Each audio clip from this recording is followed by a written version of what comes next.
හැමෝටම ආයුබෝවන් කියලා පිළිගන්නවා. අද බලමු බටර් කේක් එකක් ලේසියෙන්ම හදාගන්න විදිය. බටර් ග්‍රෑම් 200යි, සීනි ග්‍රෑම් 200කුයි, පිටි 200කුයි, බිත්තර 3කුයි, බිත්තර 3ක් කියන ග්‍රෑම් 200ක්, බේකින් පවුඩර් තෙහඳි එකක්, වැනිලා තෙහඳි එකමාරක් තමයි ඕන. මුලින්ම සීනි බටර් බීට් කරගන්න ඕන. විනාඩි 4ක් වගේ බීට් කරගන්න. ඊට පස්සේ බිත්තර තුනම එකට දාන්න යන්න එපා. බිත්තර වෙන වෙනම එක දාලා බීට් කරන්න. මේ විදිහට බීට් කරගන්න. ඊට පස්සේ මේ සීනි කැටදී වෙනකම බීට් කරගන්න ඕන. නැත්නම් සීනි බ්ලෙන්ඩර් කරලා ගන්නත් පුළුවන්. ඒක ලේසි. ඊට පස්සේ වැනිලා තෙහෙන්ද එකතු කරන්න.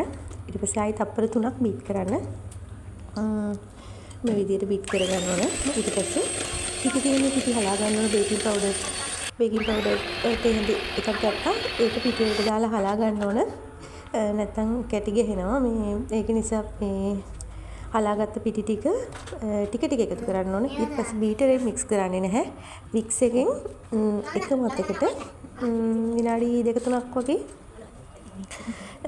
මික්ස් කරගන්න තමයි ඕන. මේ අතරේ බේකින් ට්‍රේ එක හදාගන්න පේපර් එකක් දාලා බටර් ටිකක් ගාලා ඊට පස්සේ ඒ අතරෙම මේ oven එක ශිෂ්‍යශක 180ට විනාඩි 10ක් ප්‍රීහීට් කරගන්න.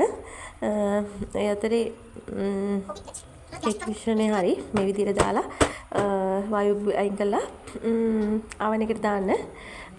ශිෂ්‍යශක 150ට මම දැම්මේ.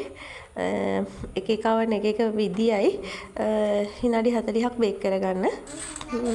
ඊට පස්සේ ඔයාලට ගෙදරදීම කේක් එකක් කන්න පුළුවන්. Thank you.